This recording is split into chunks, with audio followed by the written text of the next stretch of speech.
Okay. Hello. Live. Hello. Hi, everybody. Look. Brookley Bell joined me. Made The it. beautiful and talented Brookley Bell will be joining us today to talk about plants. We're going to be eating Yeah, plants that we found. Real quick before we get we are. started, Mark did it his normal thing, man. It's almost routine. He gifted 5 RicoStan memberships. Aw. Dude, thank you so much. You know how much it means. Thank you. And hello, everybody. We'll be looking at chat and going back and forth a little bit. I appreciate everybody being here. But what we're going to do today is we're going to go back and forth. I'm going to eat something that I found in my yard. Brooklyn's going to eat something that she, found very nearby. She said her yard doesn't have a lot of stuff right now, but she found some stuff in her neighborhood. And we're just going to talk about what the item is and just go back and forth a little bit with it and, take some questions. Very important, though. You've got to know what you're looking at, right? This is very important. If you decide Absolutely. you want to start foraging, make sure you know what you're doing. I am not an expert by any means, so I stick to the very common things that are easy to tell. And as I get more experience with it, then I'll branch out more. Brooklyn, you probably have a lot more knowledge and I made notes. wow. Yeah, that's you. That's you all over right there. That's a perfect encapsulation of you. Yeah. Making I made notes. Made I 2 have pages piles. of notes. I made no notes, and I have like piles of what the different stuff is right by me here, and that's it. Yeah, first page. So, again, it's very important, though, that people, don't just see this and think you can go out in your yard and just start eating grass, Make sure you know what you're getting. Brooklyn has That's notes. right. I can't believe it, Jenna said. She has notes for the notes, I believe. I have lots of notes.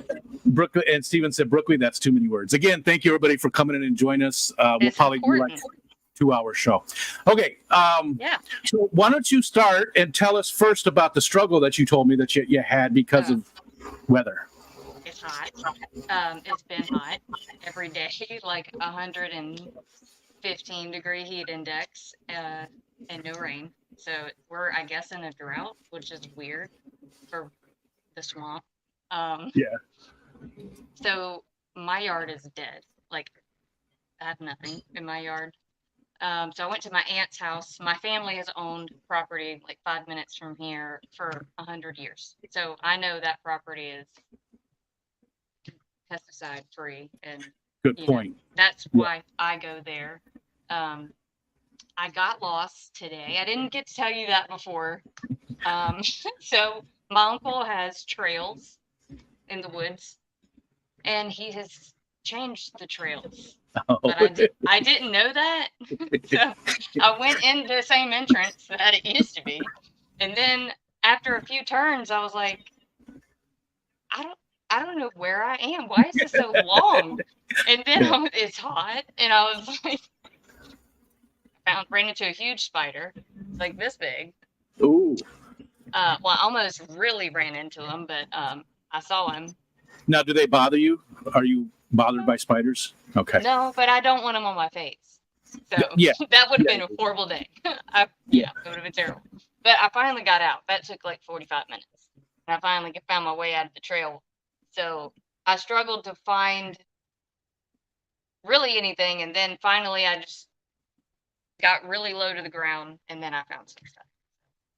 I just was hot and trying to rush, and got lost. So then my brain wasn't working till you have to get level with the ground really sometimes to find what you're looking for. Yeah. But Well, I do, I do apologize that it was so difficult for you today. I wanted it to be fun, so that sort of sucks. it But I was know fun. It you was still got fun. out there. Yeah. I still laughed getting when out I there. got out. I started laughing because it was hilarious that I got lost somewhere Yeah. that I grew up.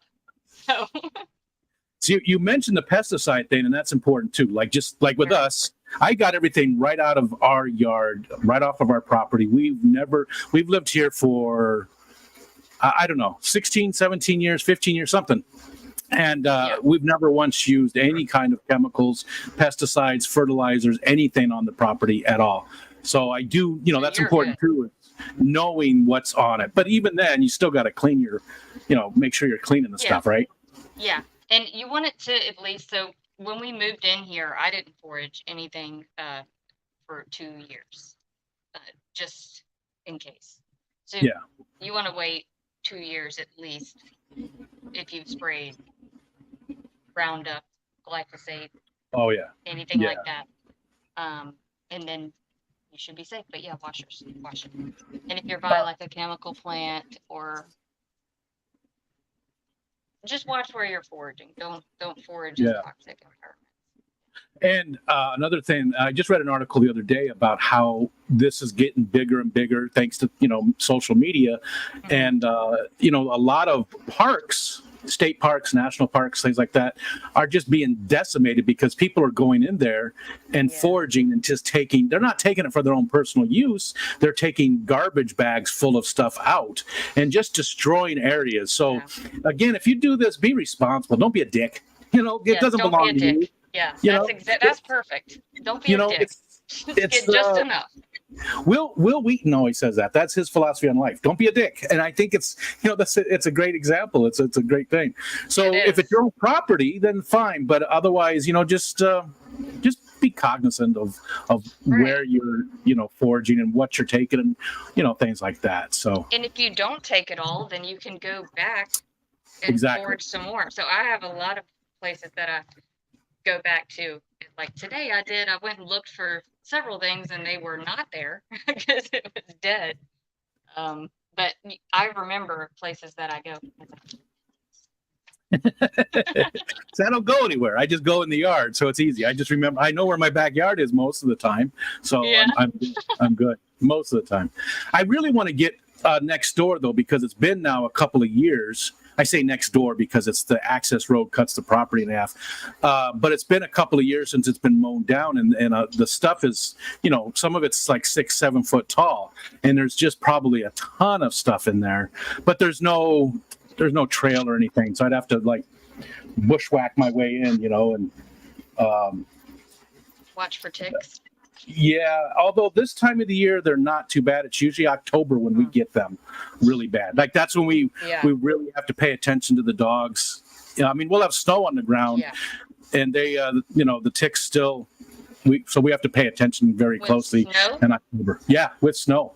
Wow, We'll get ticks with snow on the ground. It happened last year to Pugsley. She had and so did Wally. He got one right here, like in November, with there's a foot of snow on the ground. That sounds crazy to me. I didn't know that. Yeah, it does to me too. I was like, how the hell are they surviving? It's definitely, it doesn't get above freezing during the day. I mean, even overnight, the high is probably 25 degrees at the most, and they're still out there surviving. That's insane. They're determined to get people Lyme disease. Let's jump in. Why don't you go first? Do you want to go through plants? I did write down, I won't read all of them, but I did write down benefits of foraging that I got from one of my favorite teachers. I think you'll find some of these interesting. I can shorten it up. So first of all, it's free. Let me put you here. You don't have to know. Oh, Rika. Oh, that's not what I wanted. How about this one? How about this one? No. Yeah. Why? That's better. But I'm not showing anything. Everybody's looking at you. I can't see chat either, guys. Everybody's looking. Thanks, Are you Rika. comfortable? Are you comfortable? Do you want me to put it back the other way? You should put it back the other way. I will put it back the other way. All right. Look. It was gross right now. It was really hot. I'm sure they'd much rather look at you than look at this. So, No. Anyways. Foraging is free. So that is the number one thing. That's very obvious. It's healthier for you and the planet because food travels far from dirt to plate. And if you care about carbon footprints or anything like that, the average is 1,500 to 2,500 miles that food travels. And you just walk out in your local environment and forage. So that's one other thing that I didn't think about until I learned this from him. You get exercise. That's another benefit. The one I really care about is they have longer root systems, meaning they have a lot more nutrition than conventional crops because they have access to more minerals. Because like some of the root systems are extremely long. Like burdock root is very, very long. So that's another thing. If you care about preparing for unfortunate events, it's better to teach someone to fish instead of giving them one. Yeah. So learn how to keep yourself alive if you're ever lost in the woods or anything like that. It expands your diet and your diversity and your microbiome, because there's a drastic difference to how humans' microbiomes were thousands, hundreds, and thousands of years ago to what they are now. Like from 80,000 different plants to now it's probably less than 2,000. And you get nature exposure and bonding, especially if you're doing it with people like what we're doing now. Yeah. So, yeah, that's some benefits of foraging. And the risks and the rules are don't eat something if you don't know what it is. And if you're eating it for the first time, you should only eat a small amount. And then don't eat a huge number of new plants at once, because if you have a bad reaction to something, you want to know what it was. Yeah. Yeah. So that's stuff that I learned from Sergey Butenko. I don't know if I said that right. He's the author of Wild Edibles, and he posts a lot of stuff on YouTube, and he's really great. So I'm done with that list. Very nice. I like it. I agree with all that stuff. I was big, and hello everybody. We haven't really looked at the chat, but hello everybody. Thanks for coming and hanging out with us. At some point, hopefully, we'll get some questions and stuff too, in case anybody has any questions, especially for Brooklyn. Again, I did a lot of foraging maybe 20 years ago. I got big into it. I bought some books and was all about it, and then I just sort of stopped. When I got sick, actually, which there's no correlation there, believe me. But I've just really, I don't know what caused it, the resurgence in my mind, but I've just really been interested in it. So I've been doing a lot of stuff recently with it. So I thought I'd share it with you guys. I thought it'd be a little bit different. And it fits. Michelle had the great idea to put it in with the Snarf for Barf thing. I thought that was a great idea. This is purely Michelle, 100% credit, was her idea. It's nice for us to, like, some of the stuff I've tried, but some of it I've never even touched before. So it'll be cool. One other thing Michelle mentioned about the Snarf for Barf was she's dying for somebody to send me a tarantula. She wants me to eat. To eat it? Yes, she wants me to eat a tarantula. Well, yeah, I would imagine, but however they eat them, I'm sure they treat them or process them in some way, dry them or do something. But she's dying for somebody to do that. So if that's something, somebody's out there thinking about. Oh, hell yeah. I can't say no. So if somebody sends me something that is a legitimate food, and I know that people in certain parts of the world eat tarantulas, I can't say no to it. It just has to be a legitimate food that is not going to make me sick. So then he said, and tarantula added to Amazon cart. Okay, so what's your first plant? And we'll get to the questions, Tomatillo. Try and ask that one again, too, if you would, please, because I know I'll forget. We'll get to those after we try. Well, maybe we'll go through like half of our list. We each do like 2 or 3, and then we'll look at questions and stuff. How about that? Sound like a plan? Yeah. Okay, so you go first. What you got? You'll probably think the name is funny, but it's called nipplewort. That's what it's called. Nipplewort. Yeah, nipplewort. Yeah, of course I find it funny. Okay, now I am going to put you on the big screen for this since you're showing this. Hold on a second. Let's get you here. Okay. It grows in a little rosette. Okay. Okay. Doesn't look familiar. This is a baby. This was a little bitty one. And then here's a bigger leaf. And it's very soft, very tender leaves. And when you get them small, it's really great in salads. So that is nipple. Wait, let me see that again. That looks almost leaf? like. Is it a little furry? Does it have any fur on like the bigger? Not really. Not like Okay. not like lamb's quarters or anything like that. Okay. Probably just That looks a little bit like this other one that I pulled that wasn't sure about. So okay. I also have it in some of my terrariums. So unintentionally. What do you want to tell us the benefits of it, or? Well, I And don't why do you know. call it nipple wart? I don't know why that's the name.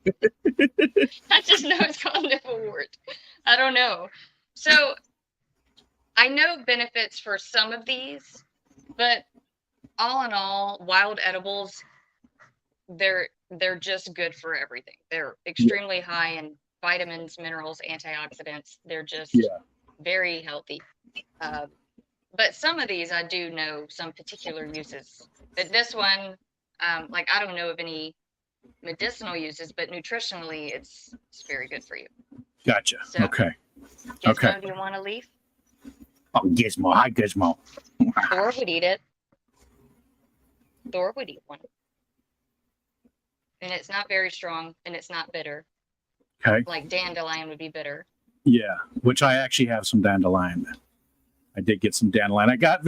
I thought I would do the real common stuff because I've never even heard of nipple wart. I'm going to look it up and see. Yes, Josh, when I was making this list last night, Josh was sitting next to me and he was like, you got to do nipple wart for Rico. So, he's a good man. It's pretty good. I like it. If you don't eat any greens, then you might think it has a strong flavor. I don't think it has a strong flavor. Definitely not as strong as plantain or anything like that. Can you describe it a little bit? What type of, what is, you said it's not much. Is there any way to describe it or compare it to something? Well, it's stronger than lettuce. I don't know what I would compare it to. I guess, okay, it does kind of have a little bit of bitter aftertaste, kind of like if you ate a baby dandelion leaf. Okay. But it's very mild. It'd be something really easy to slip into salads or sandwiches or a burger or whatever. Like it's not that overpowering. It'd be perfect for that kind of thing. Gotcha. I'm sort of watching chat as it's going here, and I know I'm missing a lot of cool conversation. But one of these days, maybe the three of us, you, myself, and Tomatillo, Silver Creek, can do this too because he's also very. Oh, he is, yeah. Yeah, he's really into it and knowledgeable as well. So that kind of stuff. Yeah, so maybe Tomatillo one of these times we talk. Maybe we'll do this like quarterly or every couple of months or something. But I was thinking quarterly every season. Although in the wintertime it'll be very difficult for me to find things. But maybe I can, dig up some things. Maybe some nuts or something. But that woman that I think I sent you a video, Haphazard Homestead. She lives somewhere where she gets snow, and she has a lot of videos on her channel. So she might have a winter. Some winter. Yeah, I know she has like stuff she does with icicles. Yeah. I saw she had an icicle cocktail video. I haven't watched it, but she might have some stuff that you could learn from. Yeah, I need to go watch that. You sent me two of that. Was that the one today or was that the one the other day? Today.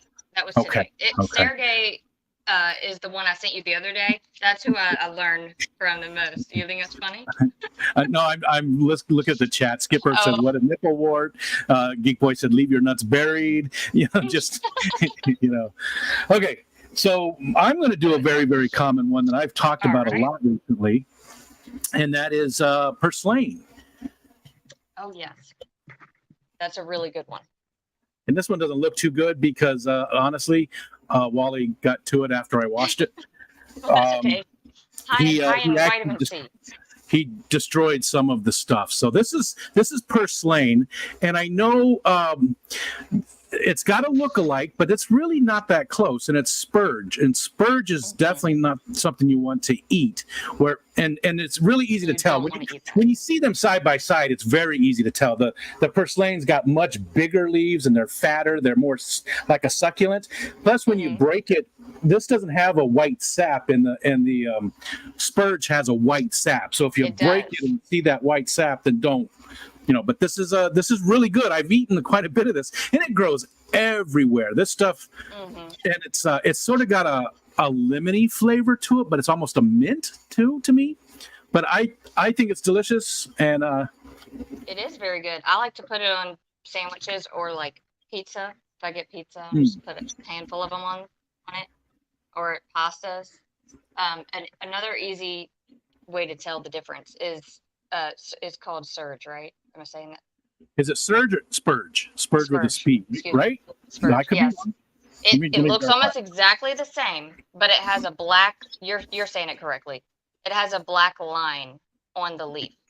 I don't think they all like do. Like a little. They don't. No, maybe different areas, because I remember reading mine here do, and I'm thankful that mine here do, because that's what I've been using. But it is good to have multi identifying characteristics. Like you should learn multiple things. Like with that one, I look for that black dot, but that's right. It might not be like that everywhere. I think so I should learn other ways. Because I remember reading that, because I did look this up. Let's see if it spurge poisonous. Let's see. Here's a way. Spurge plants are thin and flat. Purslane has slightly plump leaves. Small serrations on the edges of spurge, where again these are round. They have smooth edges. Number of leaves. Spurge grows in sets of 2. Purslane grows 4. So that's a good way to tell too. I will see if I can find a picture of them side by side, because again, I don't think once you see them side by side, they really look that much alike. Like this is only a picture of purslane. Excuse me. So sorry. Yeah, I'm sure there's pictures out there of it, but the main thing is that sap, though, because the spurge will always have that white sap. I got everybody else in the family to try this, and they just weren't that.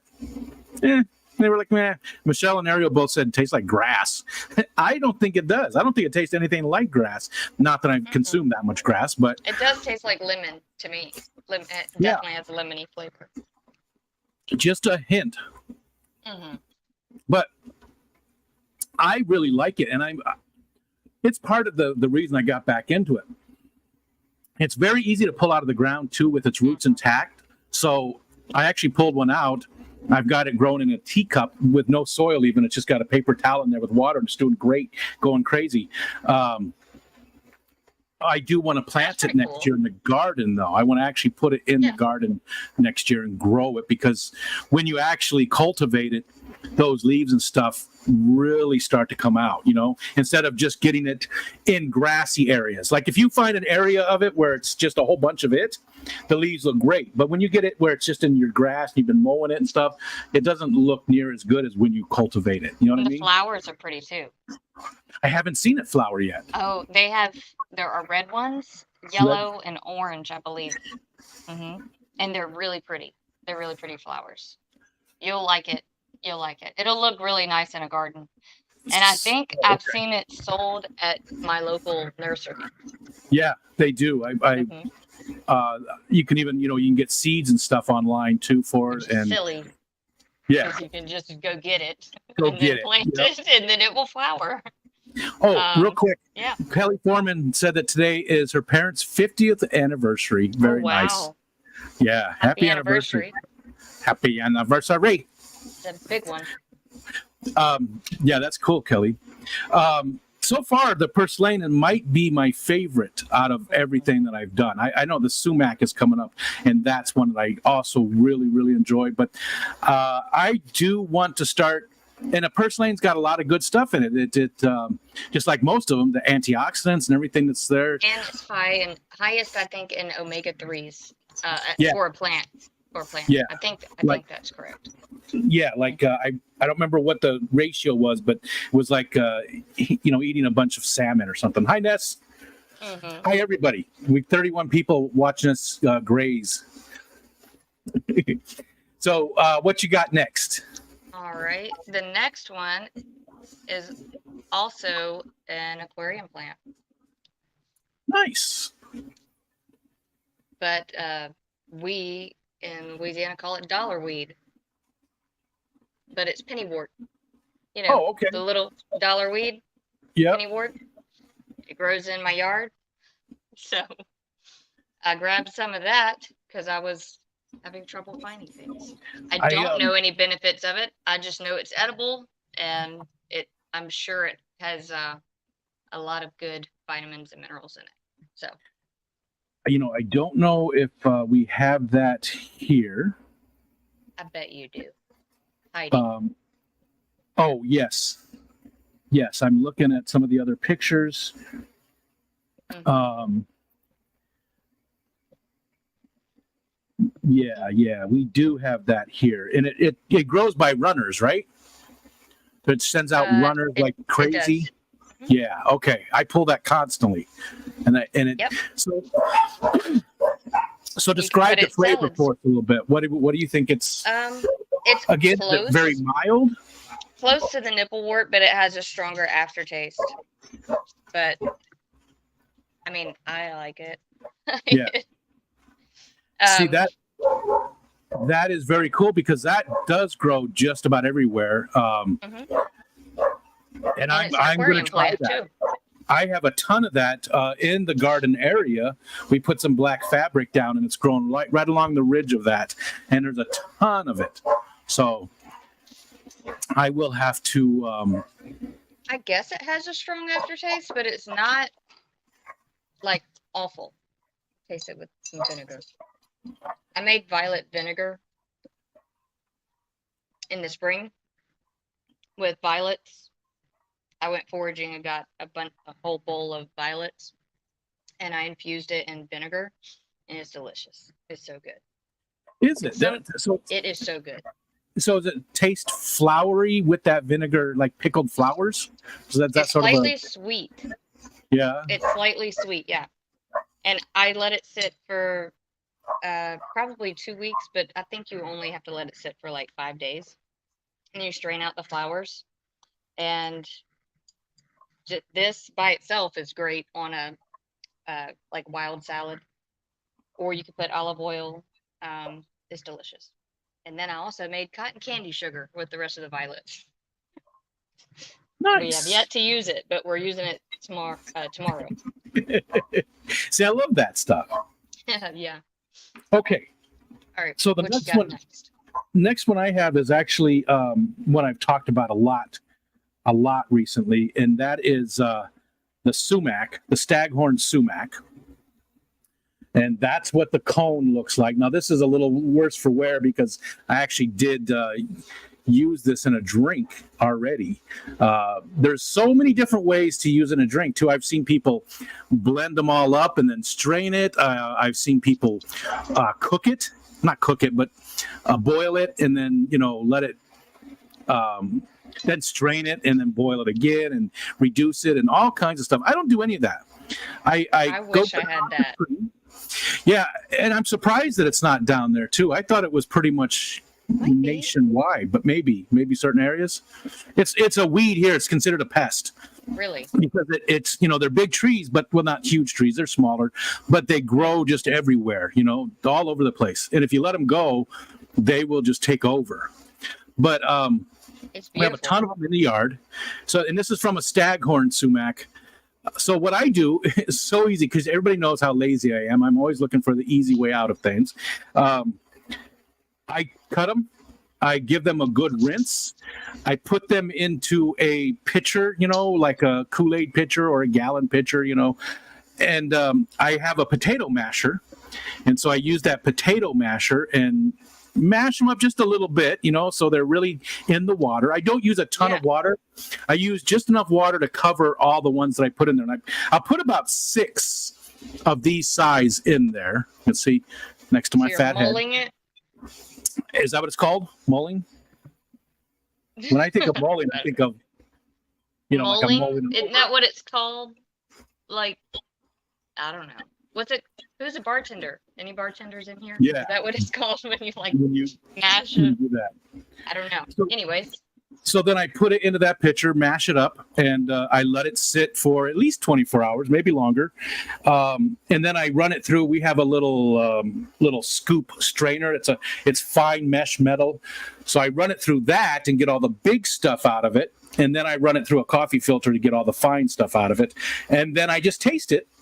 And I add more water to it to see where I like it, because it tastes like lemonade a little bit. It can be very, very tart, so I like to cut it to where it's not super tart. I don't want to add sugar or anything to it, but I do add something to it. I have an energy drink that I always use, a powder called Gamer Sups, and I love that as a base for the Gamer Sups. I add that to that. In fact, that's what I have right here. At least you're adding something super healthy to it. I don't know how unhealthy that is, but it's healthier than other energy drinks for sure. But hey, that's a cool idea. That's a cool thing to do, because it's another way to get those nutrients. Yeah, and Gamer Subs does have again, I'm under no illusions that it's healthy for you, but it is organic caffeine, and it does have a bunch of other stuff in it. It's a ton of vitamins. It's got antioxidants, got those nootropics. It's got just a bunch of stuff. Again? Gamer Sups, SUPPS. Okay, I'm gonna have to look into that. But it's got a lot of stuff mixed into it. It's not super expensive. It's like about $40 for 100 servings, which is way cheaper than like a Monster. Whoa. And again, it's still not healthy. Yeah, that's way cheaper. But it's way better for you than like a Monster or something like that. And it tastes delicious. I absolutely love it. And with that combination of the sumac, the bitter, and the sweet from the Gamer Subs, it's a great drink. And the sumac lowers the bad cholesterol. Which one is that? The HDL, I think, and the good cholesterol is LDL, or maybe I have those switched. It lowers the bad cholesterol, heightens the good cholesterol. It's got a ton of antioxidants. They've done a lot of studies on it, so there's a lot of papers out there on the health benefits of it. And it's a common spice that they use, like in the Middle East and like Persian food, and it's delicious. There's so many. There's so many things to use the spice for too, which I haven't gotten into. I've only used it for drinks right now. The other thing about the sumac tree, if you get the very end of the stalk when it's still like really soft, because it gets woody pretty quick. But if you like in the spring, or even now, if like I'll go out and I'll break off some of the smaller ones, and then they'll start a new shoot. That new shoot is very edible. Excuse me. All you have to do is peel the stems and the bark off of it, and it's almost like a piece of celery, but it's sweet, and it's so delicious. It's not bitter at all. It tastes so good. I absolutely love the flavor of it. I'm always out there looking. So next spring, I will actually go and get them that's when you really should get them, is like late spring, early summer. You can get big stalks of them, like a celery sized stalk that is edible, because once they turn to wood, you're not getting much out of it. That's interesting. I didn't know that. I know bull thistle is really close to celery. Yeah. It's annoying to get to that part. Yeah. But I didn't know that sumac also had part of the plant that was like celery. Delicious, and it probably is my favorite so far out of all the foraging. I have some of the sumac drink just about every single day. Sometimes with the Gamer Sups, because I only have one of those a day.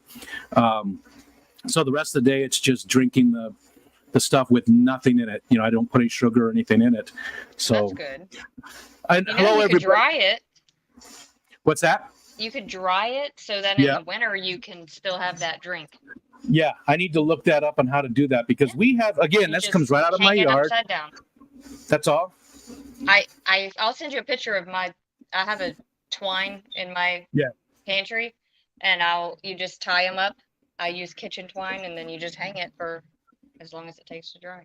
But you Nice. could So use a dehydrator. You could do the oven, but I just like to hang them. yeah, And they dry. our And they're air pretty. fryer has that dehydrator function, so that we've got You an could do that. all-in-one. Yeah. There's I mean, just where I'm sitting right now, I'm looking at probably there's at least 50. I would say closer to 100 of the cones. You know, there's just a ton of them out there. And again, that's right on our property, so I know there's no pesticides or anything growing on them. How about we answer some questions, because I know people have had some comments and questions and stuff. So before we get too much farther in it, what do you guys got? Tommy, I know you said some things that I missed. Zenny had some questions. I saw some, and does anybody got anything? Hi, Dennis. Hello, everybody. 38 people watching us. Thanks. Appreciate it. There's Whip, Tomatillo, Larry D. Larry D is going to be our guest for the Focus On in a couple of Saturdays. This Saturday is Ian Eakins. Eakins will be with us, so that'll be fun. Eakins is going to join us for the Focus On Saturday. Larry D will be on the 28th because not this Saturday, but the following Saturday is the Fish Fam auction on Skipper's channel. Silver Creek, there we go. Silver Creek, Steve forgot what he wanted to ask. Sorry, buddy. Tomatillo says, what are your top 5 plants that you like to forage and why? Oh, she's talking. We do have a lot of nettles, Zen Ginger. Yes, there's a ton of nettles here. I'm done. Yep. Sorry. I missed the question. Wanted to know what your top 5 favorite to forage are and why. Ooh. Well, I would say it's in the springtime here. I still have a whole lot on my wish list of things to find. I have not found pineapple weed yet, which is wild chamomile, but I imagine that'll be one of my favorites when I do find it. Does that have the little berry-like fruits on it? The little tiny, they're real small, almost like pea size? It looks like chamomile flower, but okay. And they're yellow. Okay. And it smells like pineapple, apparently. I've never found one. My favorites, violets. You can eat the leaves, and I use the flowers to make things. But the leaves, if you get them young, then they're a heart-shaped green leaf. You don't go foraging for violets unless you know it's a violet, so there is a toxic lookalike. But I know where they are on my family's property, so I went to go look for the leaves. I was going to do that today, but they all died, so couldn't do that. But they're really good for salads. So violets, self-heal, dandelion. Which I have some self-heal right here. It's not looking that great right now, but that's some of it right there. And I wasn't going to eat this today, but I got it just to show Brooklyn that we did have some of it here too. And I usually forage just the flowers. I'll just pop the flowers off and then dry them. Or you can tie the stems together, hang it up, and let it dry. The flowers is the part that I was going to make a tincture with. I don't have enough to make a full tincture, but I've got a jar of them in there, dried ones. So self-heal is a very good one. Let's see. I said dandelion? Oh, plantain. Plantain is an amazing plant. I should have used it when Steven stepped on that rusty nail. Seriously, it's a drawing plant. So gotcha. If you make a poultice, and in that moment, you know what the funny thing is? There was a plantain on the ground right by his pond. Of course. Right where he stepped on the nail. He should have taken that plantain leaf, put it in his mouth, chewed it up, and stuck it right on the wound, because it's a drawing plant, so it'll draw out any of the bad stuff that's in there. And there is something else called a plantain too. That's that banana. Yes. I'm talking Banana like from South America. I believe it's Right. I believe that's where it's from, but I mean I know they grow it there now. I don't know if it's native to South America, but totally different plants. Right. Totally different. Not the same thing. Broadleaf plantain, narrowleaf plantain, those are the ones we have here. Yeah, same here. Same here. I like it. It tastes to me I like like a spinach replacement. You know, I use it the same way I would spinach. You The know leaves. what's funny? People say that plantain is strong. I don't think it is. So maybe it's an acquired taste. Maybe, I don't know. But I like it saute it. Maybe a little olive oil. oh yeah, That's cooking it, so but I good. mean raw, eating it raw. Oh, gotcha, That's gotcha. perfect. Thank you. Thank you, ma'am. Oh, sorry. Thank you, Lizzie. I just sent her to get more of something that I didn't have much of. Gotcha. So But what was maybe it? kids can do it. It was dandelion, plantain, Dandelion, plantain, self-heal. self-heal. What else did I say? Oh, I'm forgetting. Tommy? Yeah, throw me off. I love foraging for honeysuckle in the springtime. Make honeysuckle tea or like a honeysuckle lemonade. Yeah. It's really good. Curly dock is great with bacon and onions smothered down. I mean, everything's good with bacon and onions. So good. You know? Just like it, I would compare it to like mustard greens or turnip greens or something like that called curly dock. I don't know that I've ever had it. I might have because it sounds familiar. You I think got it. You have it in your yard. I bet you do. Yeah, I bet.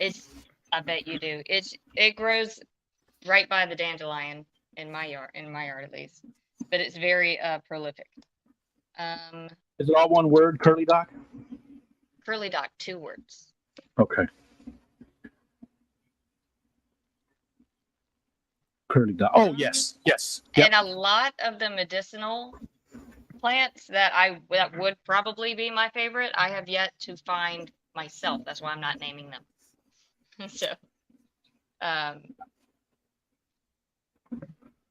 naming the ones that I have. Yeah.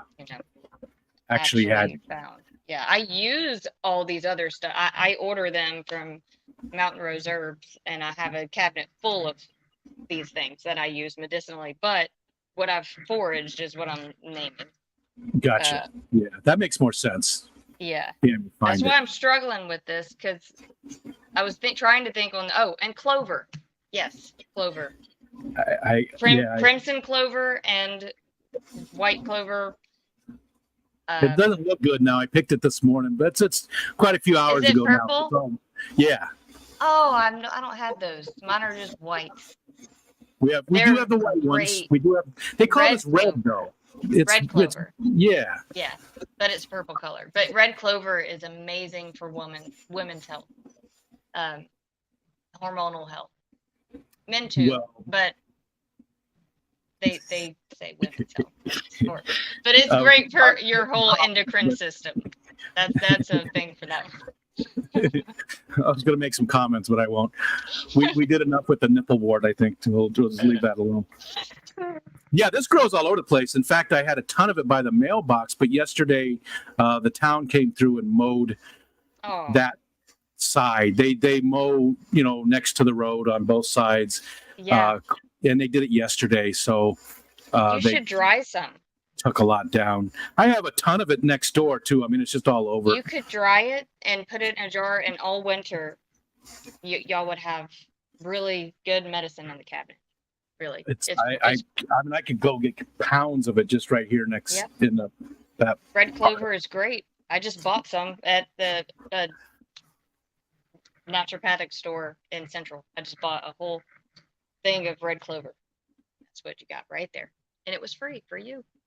All right, let's see. What's the next one? Silver Creek. So we got silver, and Zenny did ask about nettles, and yeah, we have nettles all over the place here. In fact, I did have some in my yard. We've been taking it down. I know nettle tea is a big thing, and like you said, nettle is my number one. Nettle is your number one. Okay. Number one medicinal. I've never foraged for it, Yeah. but it's my number one medicinal herb in my cabinet. Stinging nettle. Yeah. Yeah, you got to be careful because that sting is pretty crazy. That's why I haven't foraged for it. Michelle got some last year on accident when she was doing some stuff, and she got. Let's see. So Paul said all of the daylily plant is edible. Ginger is hardy, so we can grow our own. Paul said. Silver Creek said pineapple sage smells delicious like pineapple too. John Mackenzie, hi John. John said, do you forage mullein? Mullein. Cowboy toilet paper. Yeah, we've talked about that. Now, is that the one that shoots up the big yellow stalk or the leaves? It's a big stalk in the middle. Is that the one that grows? And I believe they are yellow in color. And it's the soft, big soft leaves. Thor likes nipplewort. I think that's the first plant you told me about, like, because I was showing a picture of the backyard and you were like, hey, you could use that stuff for toilet paper. And you could also use it for your lungs. I haven't. For your what? Lungs. So you can use it for your lungs? Yes. Maybe that's why you brought it up too, because that's why I brought it up. Yeah. We do have some of that. And I said it probably said, and fun fact, you could also use it for toilet paper. Yeah. But it is known for its respiratory benefits. Gotcha. And I don't think it tastes bad either, if I remember, because I remember reading about it after you mentioned it. Kelly said, I like June berries, Saskatoon berries, mulberries, morels, and chanterelles. That's my 5. That sounds good. That does sound great. See, this is my goal, and Michelle's not real big about all of this. She enjoys it, but not, she likes to garden and stuff, and she does like nature, but she has different priorities with a lot of this stuff. And my goal is that once the kids leave home and it's just the two of us, that once every couple of weeks, once a month, whatever it is, we go out and we forage for our dinner. We find all the stuff and just it's time. Maybe it's probably going to be after she retires, but it's just time we can spend doing stuff. We're outdoors. We're finding and learning about stuff in our environment, and I just love it. And there's Silver Creek did say mullein is amazing for people with lung issues and for catching fish, but don't do that. It's highly illegal. The pollen disables and paralyzes fish if introduced into the water. Is that true? I've never heard that. That's interesting. About mullein? Yeah, he said, so the fish just float to the top of the water and you net them, but this was outlawed many years ago. If it's a survive or die situation, now you know. Wow. And Paul said violets aren't fan of the high temps yet. Brooklyn did say the heat index was going to be like 115, 116, something like that, right? Yes. Off the charts. Crazy hot. It's 72 degrees here right now. Just saying. That sounds lovely. But you have so much great foraging today. Like there. I should have done more. I need to go through. You know what? Yeah. I'm going to cut a path into this part over here and just go see what I can find. Yeah, I'm checking off what we've done, so in the future we know what we already did. So we could watch this and see. Yeah, but that's great because that's what I keep doing, and I have a list. Tomorrow, I'll send you a picture of the list so you can see some other things to look for. I bet you have miner's lettuce, and I've not found that, and I really want to find it. We're gonna look that up. I bet you have that. That's another thing on my wish list that I have not found it. It looks like a satellite dish. So it looks like when it's with its flowers, it's the flowers look familiar. And I don't know that I've seen it. It looks like dollarweed with flowers growing out of the middle of the dish. It looks like a satellite dish. There's no other way to describe it. It really does. It looks like a satellite dish. And I've never found them, but I really want to find those. Hold on, let me miner's lettuce. I saw it, but I was having trouble with that search engine, so I'm just using Google. Man, I don't know. I don't know if we've seen. I don't know. I don't think I've ever seen it. Um, it's native to the western mountain and coastal regions of North America. So probably farther east, if they mean, unless Maybe. that meant native But to the you know, western mountain and coastal regions of North America. they like most of these plants though are all over the world. So they are because Especially now they're indigenous to certain now. areas, but yeah, they've But I feel like because of your weather, like is why I was saying that the weather that you have through the summer versus like here. yeah. I It looks know like it's in the Pacific Northwest for yeah. sure. If anybody's Yeah. in that area, you definitely have it.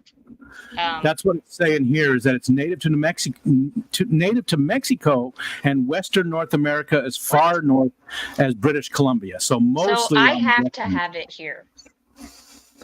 I just haven't found it. It I says know it's in only Florida too. So It says it's only made it as far as Arkansas. what? As of 2019, Oh. sightings of the plant have only been found as far inland as Arkansas. No, miner's lettuce. Yes. It's in the Pacific Northwest for sure, and Yeah. Florida. It says in Okay, Florida. It doesn't say anything about that. It could be this one Yeah. might be different. This is Claytonia perfoliata. Oh, I don't know the Perfoliata. Latin name. Do you have a picture of it? Or can you show me? Yeah, let's. Does it look like a satellite dish? Yeah.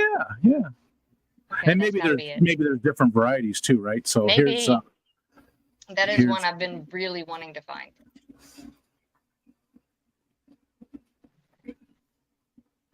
That looks like it. And then can't- whenever the flowers are big, they're white flowers. They come through the middle of the. let's try this other one. I couldn't zoom in on that. We can zoom in on this picture so we can see it a little bit better. And let's just do this so we can see it. And I'll zoom in on. Yeah, that's it. That's it. I wonder if I do. Yeah, I don't think I've ever seen it. And that's one on my wish list. Who's going next? Or do we have another question? Answer, a couple more questions here because Okay. let's see, we're only 10 minutes behind from the chat, so that's not too bad. Hi, Victor. Oh, no, not at Let's all. see. Jenny says plantains throw my brain off. It's like a potato dressed up like a banana. Yeah, I love those types of plantains. Absolutely love them. Used to get those. We used to have them in Arizona all the time, and we treat it like a baked potato. Just bake it. Hasn't every child in Louisiana foraged for honeysuckle? Jenna P says. Oh yeah. Okay, so there's Debs. Hi, Debs. And it just jumped on me. So Zenny says, unless I can forage wild carrots and russet potatoes somewhere, this stream probably isn't for me. Don't be foraging wild carrot, guys. Don't do it. Unless you are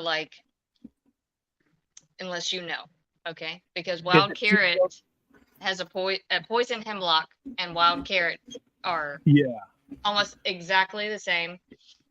Queen Anne's lace is the local is wild carrot. That's wild carrot. I know how to identify it. And fun fact, that was the first wild edible I ever found was Queen Anne's lace. I didn't eat it because I was like, no way. I know poison hemlock is, that'll kill you. But poison hemlock get bigger with time. It gets quite a bit bigger than the Queen Anne's lace, right? But it gets people when they try to forage for wild carrot when it's small. Yeah. You can't tell them apart when they're that little. You can't. So we do have both here, and there's some Queen Anne's lace right by the mailbox too, though. I was worried that you were gonna have that, and I was gonna be like, "Hey, shut it down. We're not doing that, Rico. You're not dying on stream today, okay?" Like, come on, no. I saw TikTok about that as well, and a lot of people don't want to do TikTok because they think it's just girls dancing or whatever. Sure, that's there, just like any social media thing. But there's a lot of great TikTokers on there that I can't remember this one guy's name that he just does he does a lot of urban stuff. He's a younger black kid. Hold on, let me find him real quick. Absolutely love him.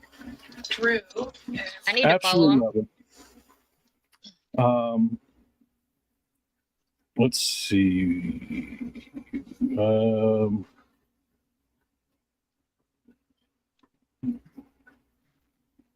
going on.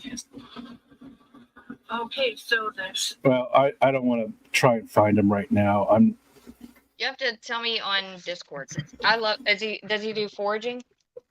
Yeah, all foraging stuff. Some of it's urban. I'm just trying to see. I thought about posting like foraging stuff on TikTok, like filming while I'm foraging, but you know, probably won't. But I thought about it. I'm not seeing him. I know I just started following him not that long ago. There's another guy, Samuel Thayer, that I really like. Maybe this is him. Adam? Nope, that's somebody else. I'm not seeing him. I didn't think it was that long ago, but maybe I did. Maybe I started following him a lot longer than I thought. When I figured out, oh, here he is, Shane Alden, the Wild Dryad. Shane Alden, illustrator, forager, and amateur musician, and he almost all of his stuff is about different. It's all foraging stuff, and they've been growing a lot of stuff too. Shane, Shane Alden, Alden. Okay. Yeah, I really enjoy his content a lot. He talks about all kinds of different plants. He does talk about the poisonous hemlock and the Queen Anne's lace. But I knew the difference as when they get bigger. And he does point out the differences between the two of them as well when they're smaller. When they're bigger, it's very easy to tell. When the hemlock gets big, it's very simple to tell. But we actually, when I lived in Arizona, we actually grew Queen Anne's lace as because it's not out there, but as a flowering plant in our garden area. My grandma came out, and she's from Chicago, and she was like, "That's a weed everywhere around us." And I was like, "Yeah, no, I had to buy that to plant it." Mm-hmm. So, okay. I would do that for some things that I don't have here. Killer Kitty, one more question, and then we'll get back to it. How do you wash them to ensure no doggo pee is on it? I can't forage around my house because our neighborhood is littered and wild cats. So, let me show you. Good question. Hang on. Good question. And thanks, everybody, for joining us. I appreciate everybody coming in and hanging out. People use search engines not named Google. Yeah, sometimes I do for different things. Actually, you can get paid for using different search engines. So I'll about get paid. Is it Thieves Oil? Essential oil infused fruit and veggie soap. Gotcha. Yeah. But also you could just use vinegar, which I also use vinegar, and I soak it, and then I use a salad spinner usually and dry. Gotcha.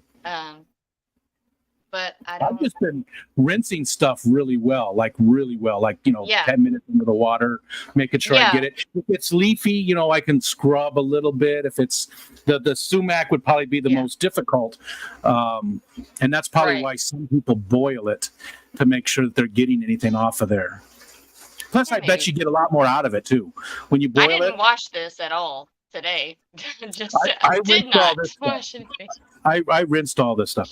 Okay, what do you got next? What's your next one? So my next one is pony's foot. Drop one. So funny thing about this, remember that hanging plant I've been wanting for years? Yes. Well, we figured it out, right? Yes, this is the one that I've wanted is a silver variety. But this is the plant, and it's all over my yard. And I've been looking for that plant for years. That's hilarious. And then I walk outside this spring, and I was like, it was like ground cover all over my backyard. Like, I was really hoping it would outcompete the grass. But it looks like a pony's foot. Okay. And also, it grows, a little bit like that pennywort, too, right? It looks like that is a round. It's completely. I'm not good at this mirroring. This one's almost got a clovery type, like a round clover. No, not clover. Gosh. What's the word? It's just it's shaped like a horseshoe. It's a Gotcha. U shaped. And then the dollar weed is just completely round. And I will use this. I mean, Lizzie just went out and got it for me. Got more of it for me because it was starting to wilt. But I will put it in salads again with this one. I don't know specifics. I'm not rinsing it. Hey, eat the dirt. The dirt is good for you. Okay. That's why I have a healthy microbiome and you don't. Go eat some dirt, kid. So, yeah, can you describe the flavor at all? What does it seem? Extremely mild. Okay. It has no aftertaste like Pony the other foot. ones. Pony foot. All right, let's pony's foot. I don't know. I just have pony foot. Yeah, PonyFoot. I don't know the Latin name. But it will grow. Like people have it as a hanging plant. It's a ground cover or a hanging plant, and it looks beautiful, like a green waterfall or a silver waterfall. That's the one that I've been wanting. And yeah, I was just completely surprised whenever my brain connected the two, and I realized that what I've been looking for is in my yard. That is funny because wow. I remember you were very, very taken by that plant, and you were like, "Got to figure out." And I think we did, right? It's a dichondra. That's what this is, yeah. Yeah, Silver Falls is the common name for that. Silver Falls. Dichondra carolinus. I think we do have some of that too here. I feel like I've seen it. I will have to look and see. Oh no, this grows a little bit different though. I'll look and see. And what'd you say? So the flavor is super mild. Very, very mild. Lettucey. Mm-hmm. Okay. Lettuce. Yeah. Okay. Really, really mild. Almost like butter lettuce. Okay. It's not as obviously it's not like crisp like butter lettuce would be, but the flavor is very close. So it's not bad. Nice. And if you're, I'm gonna have to go back through this and get these because or just I was gonna say just taking a picture of your notes. So when are you putting out your book? I just read. Brooklyn, you should write a book. No. Because your organizational skills and all that kind of stuff, I think is just well suited to that. I try really hard to do things in an organized way, and yet ADHD. When do you think that book would come out? Come on. How long? How long does it take me to escape a tank? Can you imagine writing a book? It'd be my whole life. I'd be on my deathbed finishing that book. Yeah. Well, at least it's out there for everybody to gain insights from your knowledge, though. So. But I do love talking about this topic. It is one of my favorite things to talk about. That's why when Michelle mentioned doing that, because I've been bugging the hell out of her with foraging stuff, saying we should do this and we should do that, and she's like, "Well, why don't you do that?" And I was like, as soon as she mentioned, I was like, "Oh, that Brooklyn be perfect for that." Love it. I was so excited.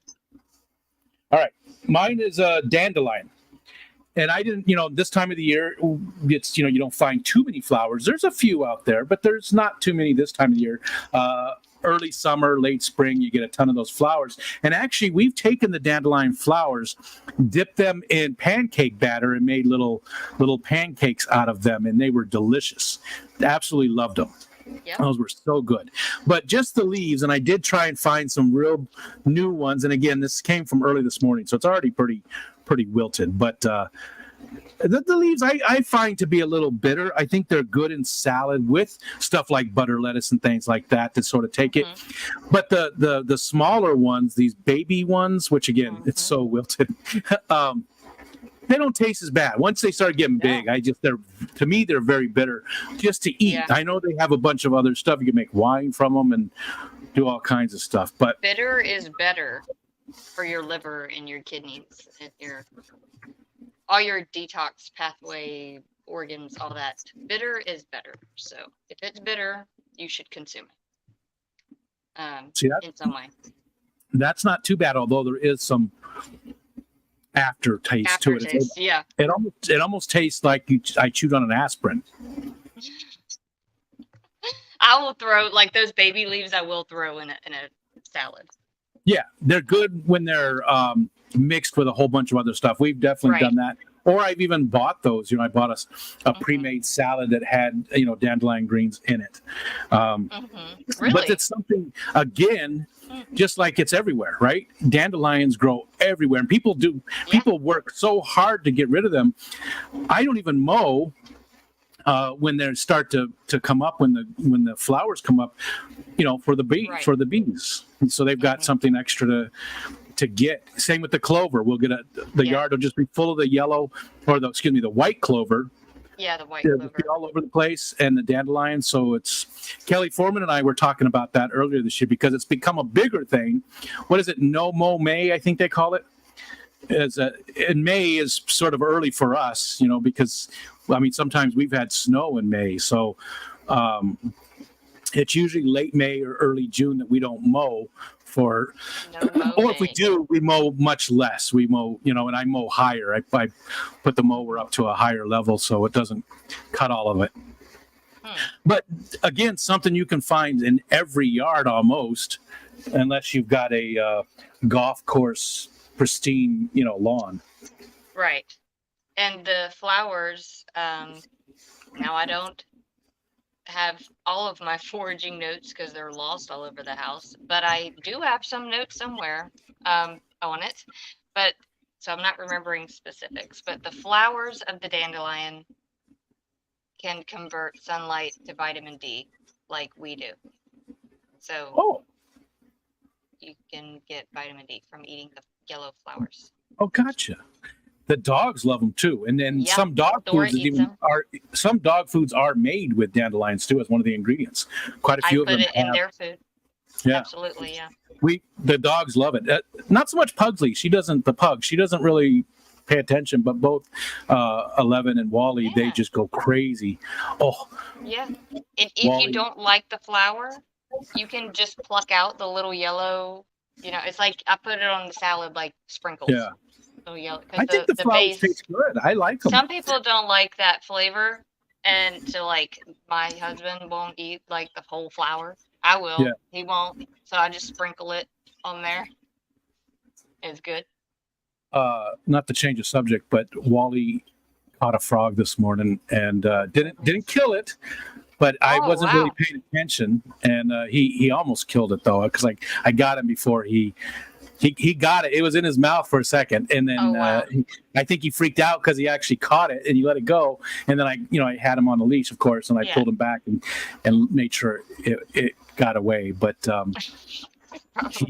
he's obsessed with frogs. As soon as we go out the front door, he just pulls me all the way back to where the tub is, and there's a bunch of frogs in the tub, and the guppy tub. And he doesn't. Most of the time, he doesn't try to catch them. He just stares at the water. Like his nose will be like either on the water or even in the water a little bit, and he's just looking. And his tail is stiff. His whole body is stiff. And then he starts wagging his tail big time, and he just gets super excited. So he caught one today. So hopefully he didn't do any damage to it. Thor's scared of frogs. Well, I think Wally is a little bit of everything. When they jump, How's he doing? Used to kill. Oh, he's doing great. Much better. Good. And Gizmo she's a lizard killer. I don't know why. She's like 6 pounds, but she will go after those green and old lizards, and she gets them. She's old. How does she do it? I don't know. She used to try to get Drogon, our bearded dragon, and then when he kept growing, she was confused. But when he was a baby, she definitely wanted to kill him. We didn't let her. So he's big. He's big, and now she doesn't want to go near him. Yeah. She's like, I hope he doesn't remember. Okay, what you got next? How many we got left? Let's see. I've got those. I got the clover and peppermint. That's it. I got two have left. wood sorrel. It's a bit wilted. Okay. I've definitely heard of wood sorrel, and I know that we have it here as well. The difference? I've never tasted it. No? Well, the difference in wood sorrel and clover, wood sorrel has heart-shaped leaves. Oh, yes, I have. Now, does it get the little almost like arrow-shaped flowers or pods or something on it? Does it get those? I'll be honest. I don't know what the flowers look like. I think if that's the same stuff. And clover is oval. Clover has oval leaves, and wood sorrel has heart-shaped leaves. So that's a easy identifying characteristic. I'm not sure what the flowers look like, to be honest. I don't know.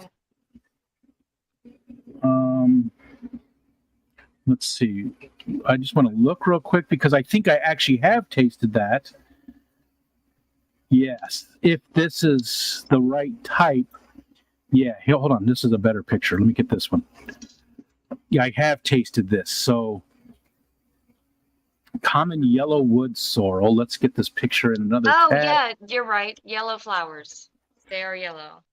But yellow flowers is not a good identifying characteristic.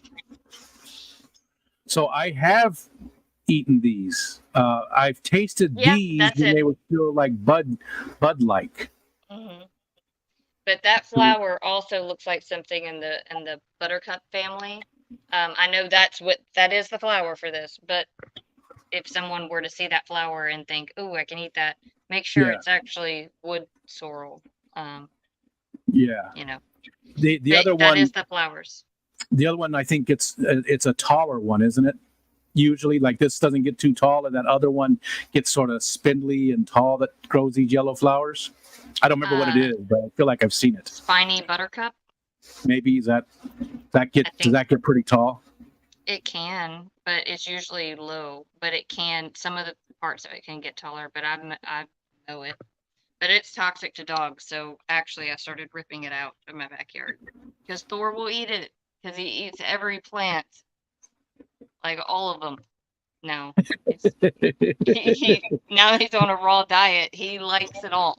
He will eat bitter dandelion leaves raw. Like he doesn't care. He likes it all. So that's good. He's not picky. No, he's not. Gizmo will only eat it if he is eating it. Oh, gotcha. You gotta see. Even she'll like have this face like ugh, and she'll still be eating it because he's eating it. Yeah. And she don't want him to get something that she's not. Yes. Yep. All right. So describe that for us too, if you can. What does it taste like to you? Sour. My childhood, that just like triggered memories. Yeah. When I was little, we used to eat these. My cousin and I in Greensburg, we used to eat these, and they're bitter, like sour candy. Tastes like sour candy. Okay. Yeah. I definitely know we have those, and I believe I've tasted it, but it's been so long that I don't remember. I'm gonna get some though and try it out. Yep. Okay. What do you have next? I have two left, and so we'll do this one. Well, we'll do this one, and I don't know how widespread. And again, this looks horrible now. It's so wilted because again, I picked it, I don't know, 6 hours ago or something. This is peppermint. Doesn't really look like it right now, but peppermint. This area where I live is actually very known for it. There's a town called Lyons, New York, which is not too far away, that has a peppermint festival every year, and it's right on the Erie Canal, and they used to ship out more around the world than any place else. It was the peppermint capital of the world, and it's a small town. It's not a very big town at all. I don't know how many people are there, but there's only 90,000 people in this entire county, and so the town itself maybe, I don't know, maybe 5,000 people, maybe something like that. I can't imagine that many even. But peppermint, It grows all over the place here. This was something right next to my mailbox. There's a whole bunch of it all around the mailbox. It smells delicious. I like to just go over and just hit it a few times just to get that scent. We also grow catnip, which is related to it. It's in the mint family and related. It is. Mm-hmm. We have that in the garden, and we actually planted that originally for our cat, but he's since passed away. But we got that stuff just grows like crazy now. So that's medicinal too. Catnip. Peppermint and catnip are both medicinal plants. I mean, as soon as you know what the flavor is, right? Huh? If you've ever had any of those, instantly the mint. And they have a square stem in the mint family. Yeah. Yep. You can't see it, but it's definitely a square stem. Yeah. Mint, peppermint, spearmint, they do look a little bit alike. Catnip even looks a little bit like it. They all look a little alike. Lemon balm does too. Looks almost exactly like spearmint. I feel like I just freshened my breath. All of them are very medicinal. Very good. All of them. Peppermint is great for any digestive issues. Also for headaches. That is good. That is good. I could just see myself eating a leaf every once in a while, or even in like salads and stuff as a special kind of kick. Spearmint is better for digestive issues. But peppermint is also good for that. But peppermint is even better if you put it in like a salve or something for pain. Gotcha. And headaches. Peppermint tea. Analgesic properties. Is that how you say it? Oh, I don't know. Maybe. I know it makes amazing tea as well. Yes. Amazing tea. We put it in almost every tea. And I put a lot of different herbs and teas now. Probably too many, but I put a lot. I have a scoop and I'm like, ooh, some of this one. Just tons of jars with the herbs in it. And it's like, you never know, but it's usually a lot. Usually I put 15 different herbs in a tea. Well, it's got to be, all that different stuff has got to be just great for you. Yeah. Okay, what you got next? We got, how much time do we have? Oh, we got plenty of time still. We were only an hour and 15 minutes in. So we'll answer some more questions after we get the next two. So this one is early for this. Very early, and I was surprised I was even out there. It's goldenrod. Oh, okay. Yeah, that is early. Very early. Yeah, we get a ton of that. And I did not know it was edible or it was enjoyable to eat. Yep. Well, I don't know if it's enjoyable to eat, but I guess I'm going to find out. But it is very medicinal. Whatever else, I got a few of them. I'm going to hang them to dry. Wow, I wonder why so early, because you're right. It is. I can't early. imagine. And we have a lot of it. Well, you saw last year, I took those shorts to show you all the stuff. Yeah, the field right there is just. So much. It was last year, but this year it's more overgrown. I don't know how much we'll get. Yeah, I don't know why it's out there right now, and they're not even fully bloomed, but that's okay. Goldenrod is good for a lot of things. I'm going to go into detail on everything right now but it's good for men in a way.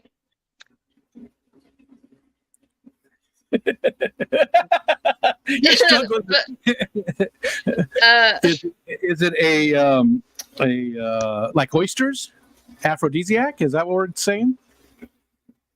Well, kind of. Maybe more for dysfunction. It's called goldenrod. Okay. It's great for your respiratory system. It's great for your kidneys and your liver and all your detox pathways.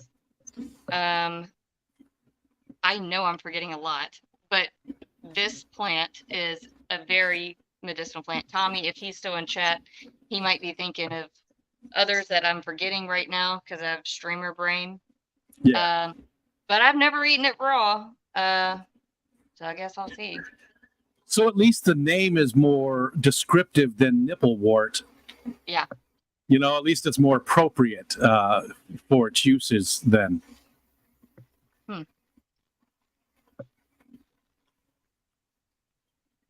Well, what did you eat like, too? What part did you eat? The flower, a leaf bunch part? of flowers. Okay. I just ate like that many flowers. Gotcha. Okay. Which was a lot. It wasn't terrible. Tasted like pollen for a second, kind of like chamomile. It's not bitter.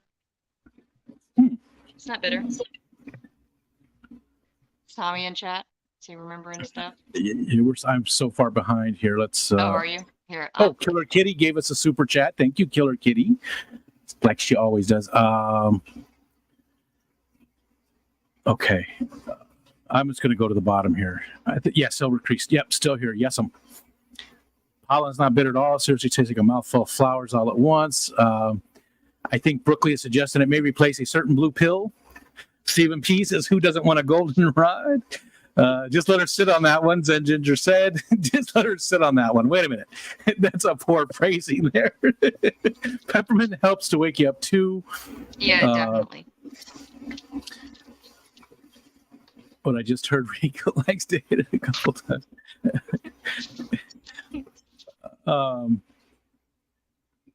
Okay, what was the question for Tommy?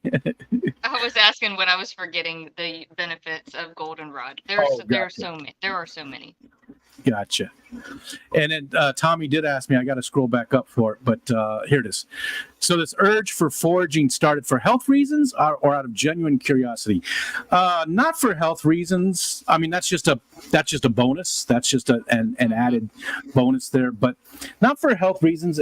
Just because I've always been a nature freak. You know, I love being outside, but I like to have I just like to know about my surroundings. Like a few years ago, Ask Michelle, I got just like obsessed with meteorology, and I started buying a ton. I've got like 250 meteorology books. I bought textbooks and took the tests, and I just really got into meteorology. And then that's just what I do. I enjoy nature in all its forms, and I also like the idea of being able to go get dinner just outside. I love that idea.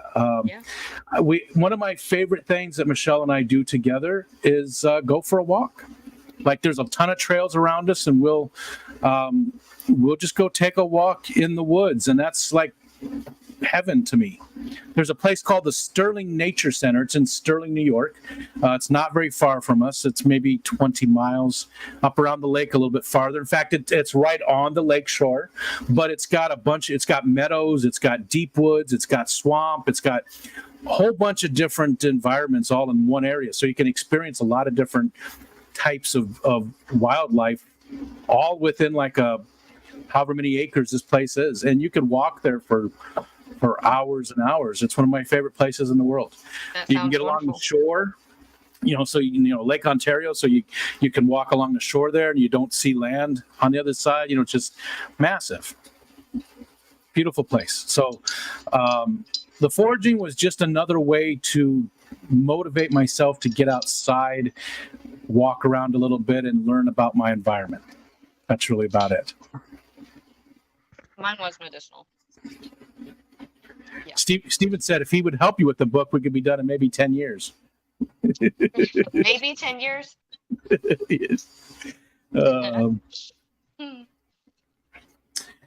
Okay. Did you do your last one? Oh, peppermint.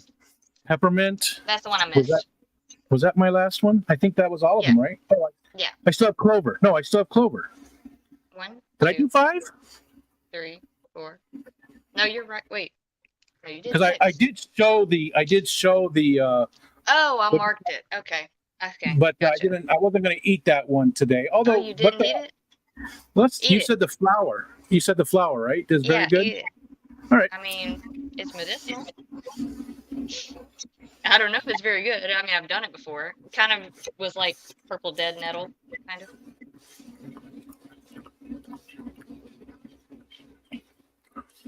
There's more to it than Yeah. most of the other stuff. You know, it's there's actually some meat to the flower. You know what I mean? It's Yeah. I thought you were reaching for a drink. No, I was putting it up out of the way. Little bitter. It tastes like I ate a flower. Yeah. Not horrible. I don't think it was something I would search out to eat. But knowing all the health benefits of it. Yeah. It's very good. Very good for you. Yeah, it's not. It doesn't taste bad at all, but there's actually more to it. There was just so much more there than all the other stuff combined, probably. Yeah. Like it was, you know, I wouldn't say it was sort of meaty, but not super strong flavor, but just there was a lot of. It was dense. It was very dense. It was a lot more dense than I expected. Not bad. Right. Not bad at all. At least it didn't, you know, I don't really care for that bitter aftertaste that some of these things have, and it does not have that. So I still have one more then, because I'm doing 6 then. Okay. Are you all done? I can show you a 6th one. Yeah, let's see it. I found American Beauty berry. Sadly, all the berries were not good, but I had pieces of the berry. So they look like.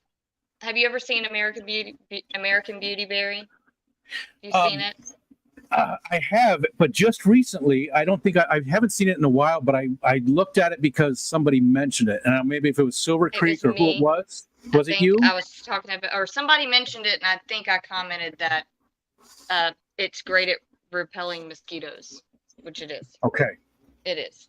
I'm gonna put you on the big screen because those don't look like they're very big. They're the little bits of the berry.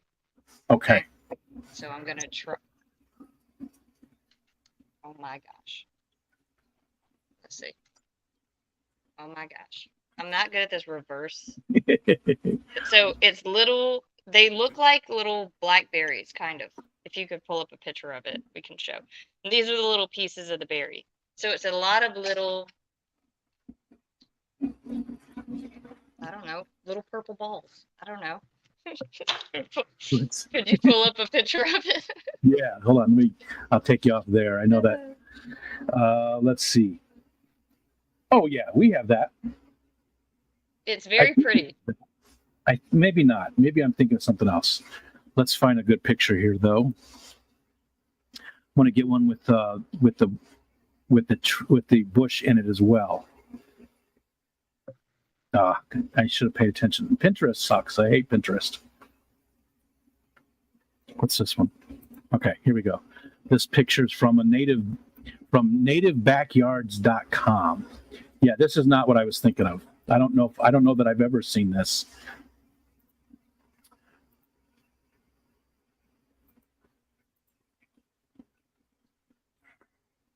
I don't know. Yeah, it does not look familiar unless I've seen it with That's it. The berries a different color or something. And all those little berries are like, that's what I've got on display. Now, because only a few were left, only a few little pieces, and they don't look the best, but I'm eating it anyway. Do they have sort of big seeds so there's not a lot of meat to the berry itself, a lot of juice? Or is the entire thing edible? The entire berry, like it's got a big pit. I'm eating it right now. Okay. Yeah, I don't know that I don't know that this grows around here natively. I don't know that I've seen it. Let's see. Let's American Beauty. Let's see. Does it have the range here? It has a great flavor. Really great flavor. Looks like it's more in the south, but I don't see an actual.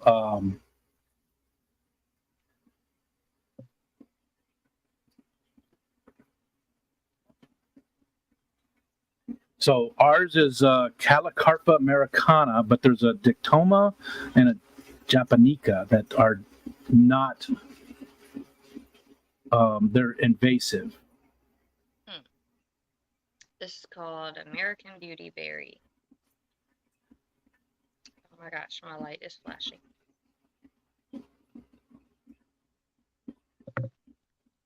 This site's not telling. Oh, here we go. It's it's native to the southeastern United States.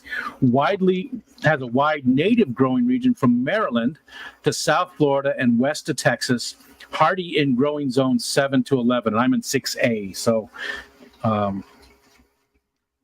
yeah, I definitely did not see it around here. Oh. Around here. Well, it tastes really good. Maybe I'll have to send you some next season when they're. So can you describe that flavor too on that? It tastes berryish. Berryish. It's very good. I mean, these aren't perfectly ripe, so I got like they're so dry. Like all the leaves on the thing were wilted, but I got so excited when I saw it. I wanted to get a few of them. So most of the berries were all like dried out, basically. So Gotcha. I don't know if I'm best to judge, but it tastes like a delicious berry. I don't know. It doesn't taste like I wouldn't say it tastes like a blackberry. It doesn't have big seeds like a blackberry. So they're like easy to chew. I don't know. Has Tommy had this? Wait a minute. What'd you say? It doesn't have big seeds like blackberry? Yeah, like blackberries sometimes will have, or dewberries or whatever. Sometimes they'll have big seeds when they're eating it. Gotcha. Yeah, ours do not. We have blackberries. In fact, this year we didn't do much with them. They looked really. We didn't get any crop from it at all this year, but we didn't do anything. I just started doing some stuff with them, and next year I bet we'll have a good crop. And we've had them for a few years, and it's gone back and forth. This year, though, the whole area is overgrown, and we just got to recover it. So, okay. Yeah, so that one is definitely not to us. I wish I brought a leaf. I didn't, because someone was asking what the leaves smell like, because you crush the leaves or the mosquito repellent. I don't have any of the leaves. I should have grabbed some, but they were all like dried up, unfortunately. Gotcha. I saw one of the pictures where they looked like that too, where there was a little bit of green on the top, but most of the rest of it was all just yellow and droopy. Yeah. Somehow in the chat, they started talking about Ren fairs, which is sort of ironic. I don't know, but because the Ren fair, when I was talking about the Sterling Nature Center, that is also where where our local Ren fair is located at. There's a little town that they built there, so it's a permanent location. So that's sort of, maybe somebody brought that up, but that's definitely why. Mark, what's up, Mark? Hosanna dude. Hi, everybody. I missed a whole bunch of people coming in. I see Kins, all the normal people, all the regular suspects. Scuba Steve, guess who's back? Back again. Motown Philly. Back again. Dragon Lair, hello. So I have one left now, and this looks horrible now. So when I picked it, it looked great, but it is the red clover, which is very hard to tell now because it's just so wilted. Again, this is like 7 hours after. So I'm just going to eat the top here with one of the leaves on it, but mostly just the flower. So it's got a little bit of leaf. I put that in my dog's food too. And my bearded dragon eats them. The clover flowers. And I put them on salads. Little bitter. Mm-hmm.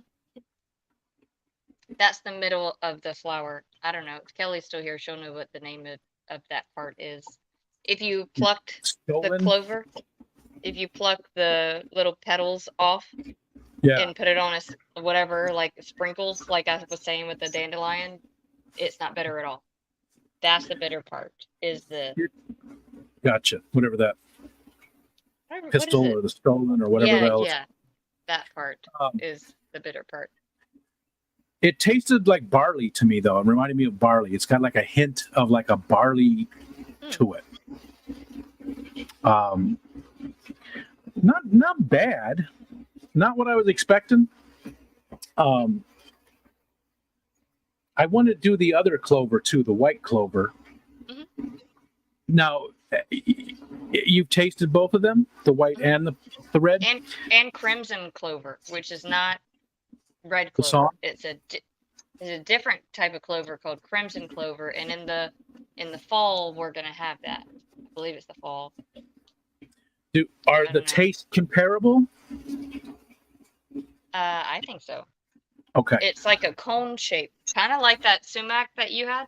That's Yeah. kind of what crimson clover looks like. Obviously, much smaller, not as big. I don't know if we have that here. So does it look more red? It's weird they call It's that very red red. clover because that's Right. purple.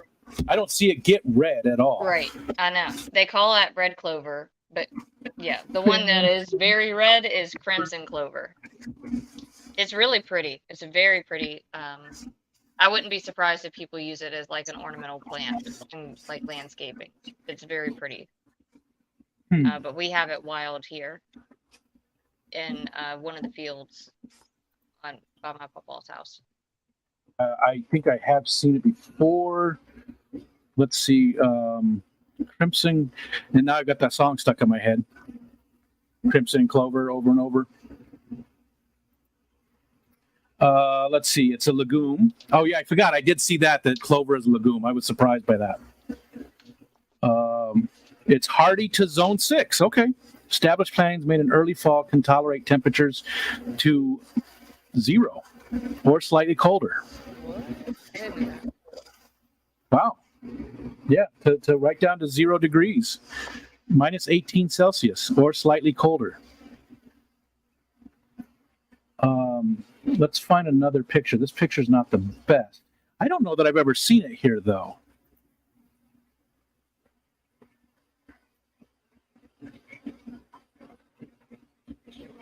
I just want to find a good picture. You're right. In this picture, it does look a lot like that sumac.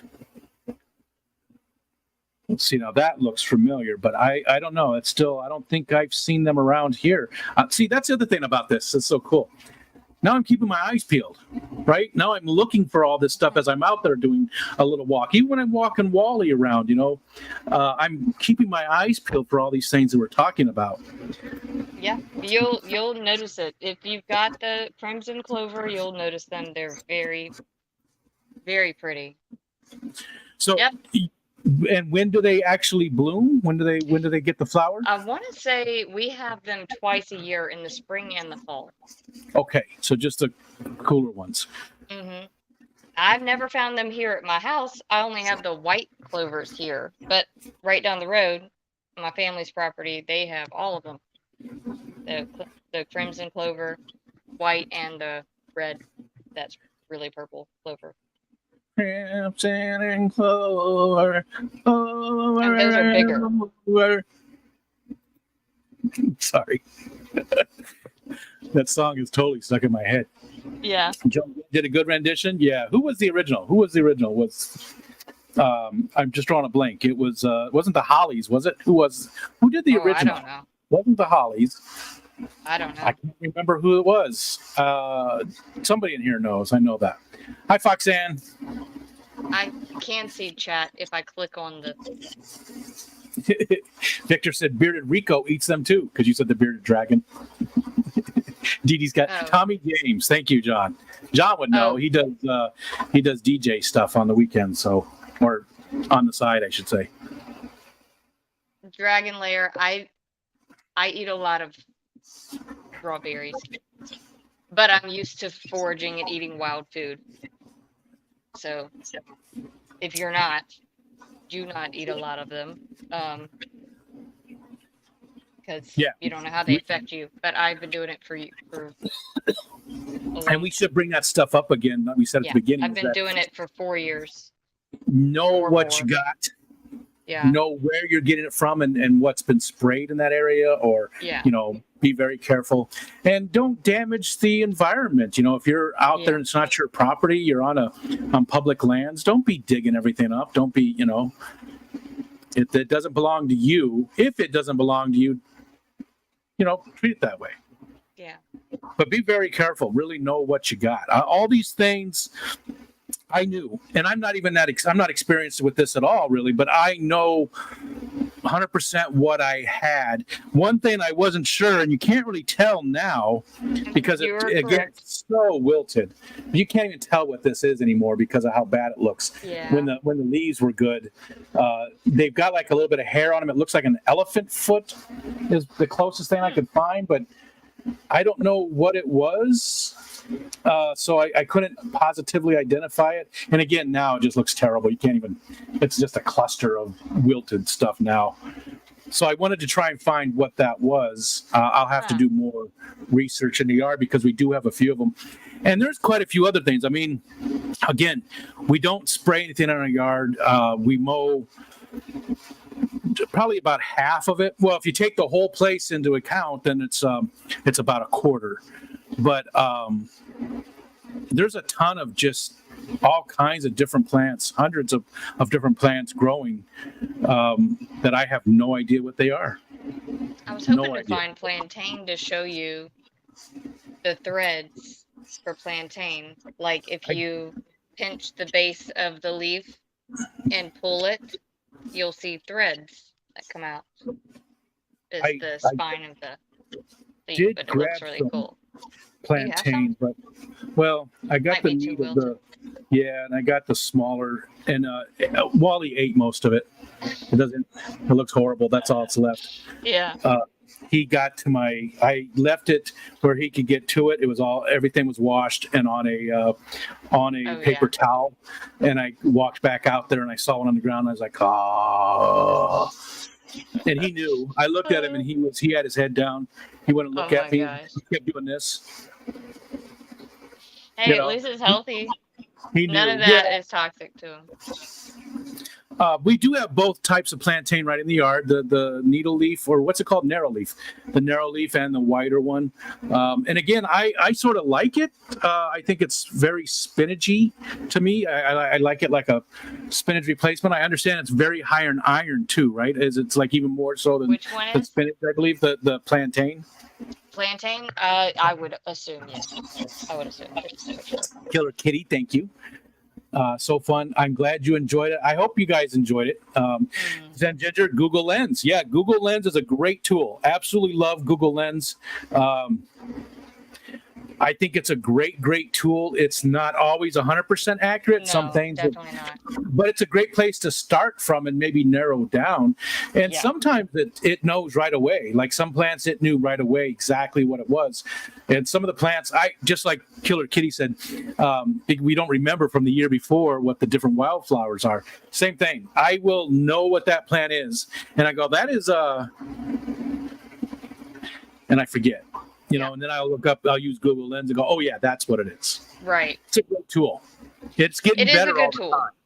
I wouldn't trust it to learn foraging. Like I use Plant ID. Yeah. I'll scan stuff, but I don't trust it. See, don't eat it unless you're absolutely certain.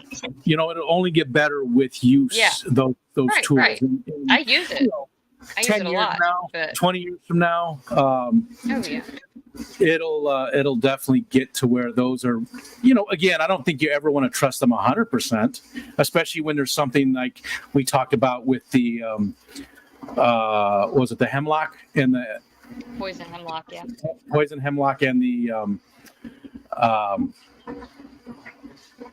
Queen Anne's lace. Queen Anne's lace. Yeah. They're very hard to tell apart, but Queen Anne's lace is furry, poison hemlock is smooth, and Queen Anne's lace, when they flower, they have the umbrella type flowers that look like yarrow. Queen Anne's lace has a little skirt under the flower. That's how I identified it, and then also it's fuzzy and not smooth. Poison hemlock also has splotches. It smells terrible. Like if you were to scratch the root and smell it, it smells like, yeah, don't eat this. Yeah. Hog's head. Do you guys have that down there? Is that all over the place? What is it? Hog's head, I believe. Let me just verify Hog's that. head cheese? No. We have a lot of that. I could be, maybe I'm thinking of something different. Maybe I'm getting the name wrong. See what I mean? I know what I'm thinking of. Yeah. Yeah, I do that too. Here it is. Hogweed. It's not hog's head. Hogweed. It sort of looks like that too. Oh, and it's really bad. Oh, I do think we do have that. There's a water hemlock. There's the Queen Anne's lace, and there's poison hemlock, and there's one other thing that looks like them, and my brain is not working. But there's one other thing that is a lookalike, and you shouldn't eat it. You should only. Oh, cow parsley is another one, but that's what this is. Yeah, that's another name for this. I'm just looking it up. Okay. This is also what Kelly was talking about.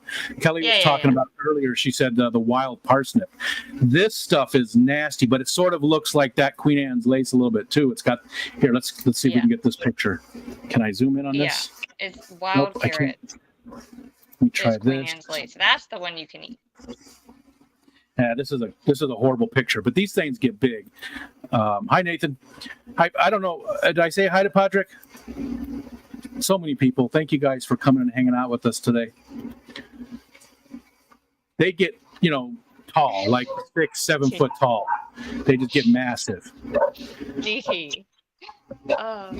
And that even just the leaves and stuff, but the flowers, there's the flowers. Skin, and we do have those here. They're very invasive and spreading like crazy. Now, if you have yarrow, the flowers look like that. Yeah. Very medicinal. Very good for you. But it doesn't get really big, right? Yarrow doesn't get huge. It does not. It does not. And the leaves are totally different. The leaves are not the same. Let's see how tall this, if it tells me how high this or tall this gets. I think it gets like 6 feet. Right? The leaves, a mature plant has huge leaves up to 4 foot wide, 4 foot 11 inches, also almost 5 foot wide. Oh, wow. Just the leaves. How tall? Reach a height of 18 feet. Holy, what? Poison hemlock? This is the giant hogweed. Oh. Which looks a little bit, I mean, it's sort of got that same to it. Yeah. So these things get just massive. And they actually look really cool. 18 feet? Yeah, 18 feet tall. Wow. That is insane. With 4 foot wide, almost 5 foot wide leaves. Wow. That's crazy. Yeah, they can grow, let's see, the dark red spots and stem each around a single hair. Let's see, does it say anything more about it? It's called a compound umbel. That's that top umbrella shaped. Can be up to 3 foot in diameter across the top, more than 3 foot. Killer Kitty wants to know, how do you prepare yarrow? Isn't that something that you dry and powder? Well, I have yarrow flowers in a jar in the cabinet, but yarrow leaves you can use as a Band-Aid.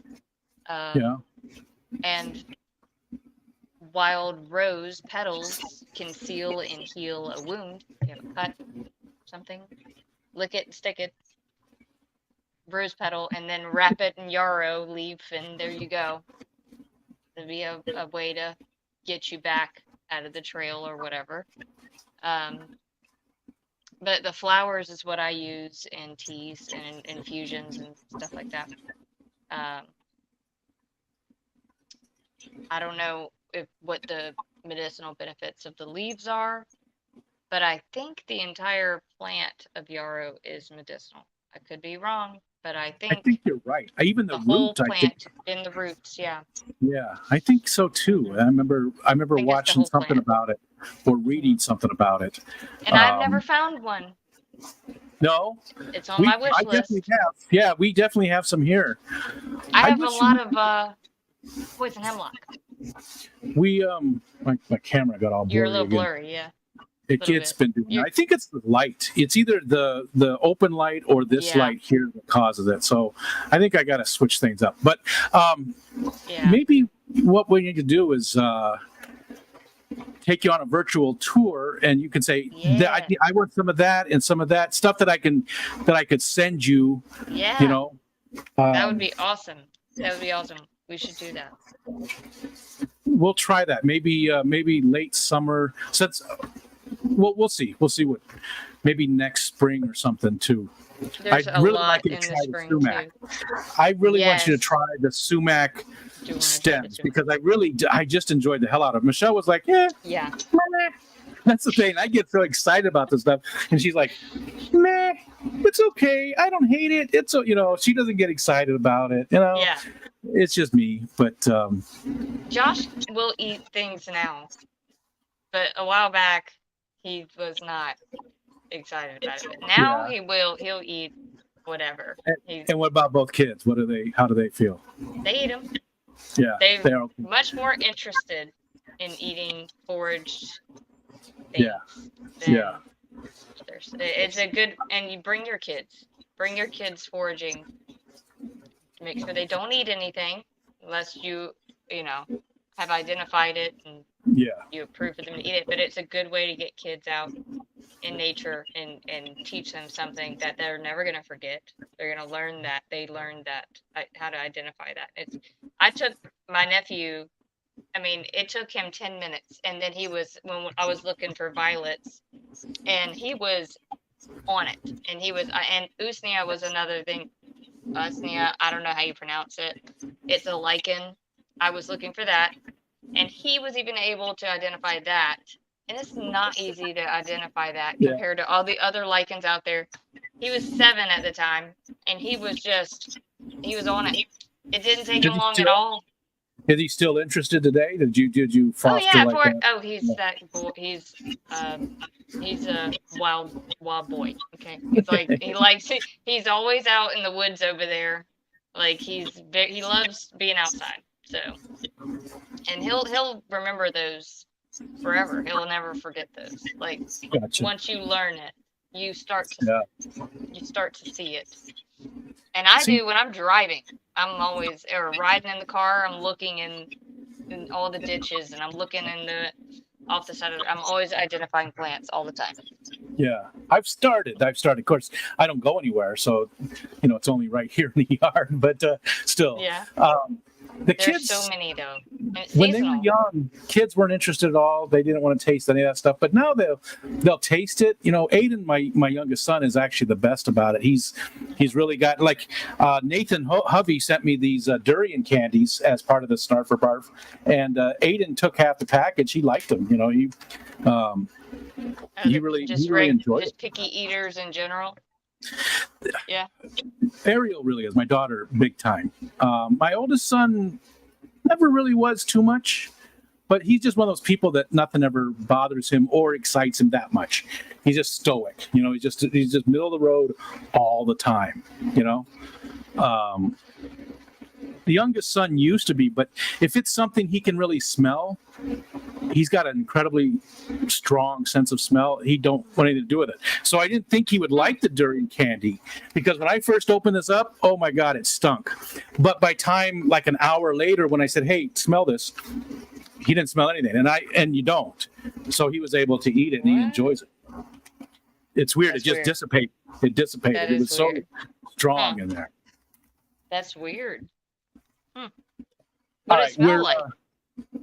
I don't know how to describe. Was it the candy or was it the bag? Victor, Vinegar? no, it was the candy for sure. No, Victor Coco actually asked me if I was able to describe it. No, it sort of smells like it's bad. Like it's not a pleasant smell. It smells like dirty feet, but not like really. And there's mixed. It's like sweet dirty feet or something. I don't know, just like Sweet, dirty feet. Not like dirty like you've been in the dirt, but like God, Rico just described it to the T. Oh, stoic. I thought you meant sweet dirty feet, Dee Dee. You are not sweet dirty feet. Dirty feet like you had your socks on for too long. Like you just went for a run and then you had to go through the swamp and Sweaty. Yeah, it's just not Yuck. It's not pleasurable, but the candy itself was not bad. It's a very distinct flavor though, and I think anybody should try. Of course, the candy isn't like the fruit, right? It's got all the sugar or whatever put in it. Sweet dirty feet. How many gonna want some of that? Yeah, a lot of people talking about the smell, Zen Ginger. Oh. Well, we are just about 2 hours in. Was there anything else that you wanted to mention before we? Quickly ask you, do you have redbud trees? Redbud trees. Yes, redbud trees. I don't believe so. The name isn't familiar. Let me look them up and see, because so many things I just don't know, or I know it by a different name or whatever. So redbud trees.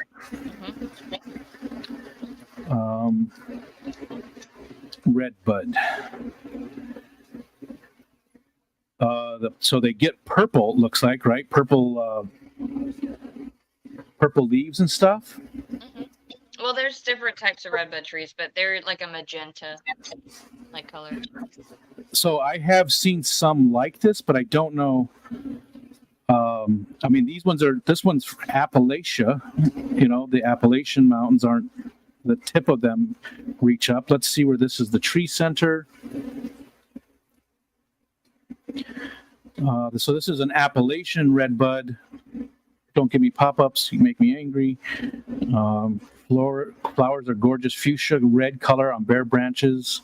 Where is it? Zone. Here we go. Tree grows from zone 4 into 8 or 9. So yeah, it's pretty much the entire United States. It would. There's parts of Florida and parts of like Minnesota and Wyoming that it doesn't. So we probably do have some of those around, because I definitely have seen that color of tree in ornamental areas, not like native, but like people in their yards and stuff. Well, I know you can use the flowers for, like, you can eat the flowers. You can use them to make a vinegar, like I did with the violets. You can put them in salads. You can. There's Haphazard Homestead. That lady has a lot of redbud recipes and pine pollen recipes. Haphazard Homestead. Okay, that's the one you sent me. Yeah, okay. That's the one I sent you today. She's quirky. She's funny. You know what? Hold on. I don't think she posts much, but they're older videos, but they're very helpful. She also has some mushroom ones, and I really, really like her process of identifying mushrooms.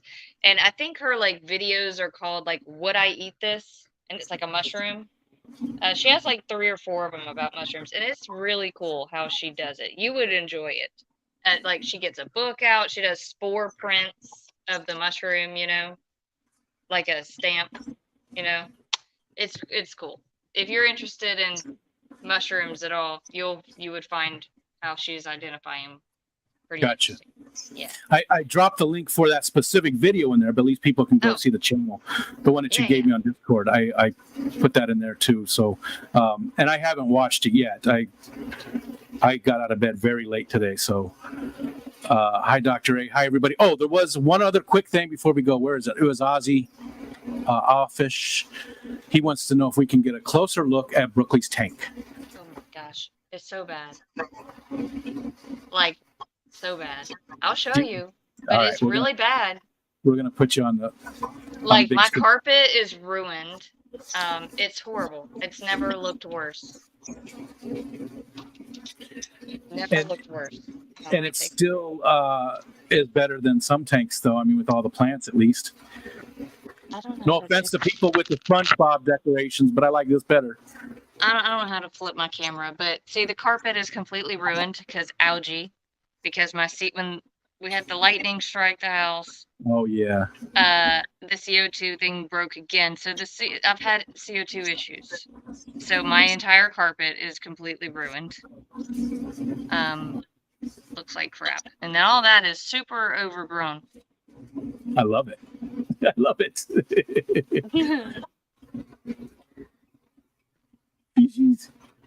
Pandagora. I love them. But yeah. It's like a forest back there. Yeah, it's beautiful. And then the carpet is all messed up. So what are the roots off to the right? Go a little farther to, yeah, right there. What's that? These? What is that? That is, I'm not going to say it right. Potama Geaton? Okay. Okay. I think. If Steven's here, he can post it. I don't know. But it's pretty. And especially if you have a whole bunch of them next to each other. It's very pretty, which is how it should be in there, right? These are all just floating like that because I was pulling algae out, so I left it all. Look at this. Gotcha. It's ridiculous. They're all just out. Yeah. It's okay. They're still alive. It was really, I had hair grass and this Marsilea all in here. Marsilea looks like wood sorrel, so I love that. There we go. Stephen did drop the name. And Zenny, yes, I am. I am talking smack about your floating neon jellyfish in my freshwater glowfish tank. Not really, but my own personal preference is I love that type of tank, that overgrown. I love that. Yeah. I think that, to me, that's amazing, and I absolutely love that overgrown. I'll leave the back. No. But the front is a hot mess now with the algae.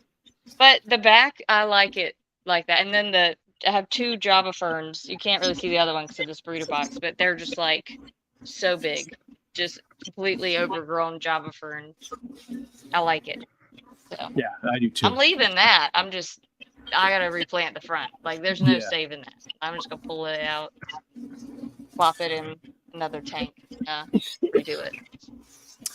Okay, well, we hit the 4 o'clock mark, so I think Lefty's either 4:30 or 5 today. You've got Cold Water Aquatics today. You got Graham Aquarium Adventures. I know there's other ones out there too. Brother Dan just came in just as we're ending. Brooklyn, thanks so much. This has been a blast. I want to do more of these. Thanks for having me. You know, we'll yes. I'll send you a picture of what we did. Yes, and maybe we can even do once a month or something with that would be fun. I love this. It doesn't always have to be the Snarf or Barf. Maybe we can just bring up different things that are available at that time in your area and my area, because we do have very different areas. And Jesus, this is driving me crazy. Yeah, it's the light. It's got to be that light. Yeah, or that one. That's got to be it. Yeah. Mm-hmm. Now you're clear. At the very least, we'll do it quarterly so that we can get the different seasons and stuff. Yeah, and I mean, there's 4 seasons, but things change within the seasons, you know? Sure. It's something that's constantly changing, so, and there's always, there's so many plants, we'd never run out of plants. Yeah. So. Awesome. Thanks, everybody. Yeah. Thanks for the super chats. Thanks for hanging out with us. Thanks for, thanking, and thanks with the thanks. And don't forget goldenrod and nipplewort. Just gonna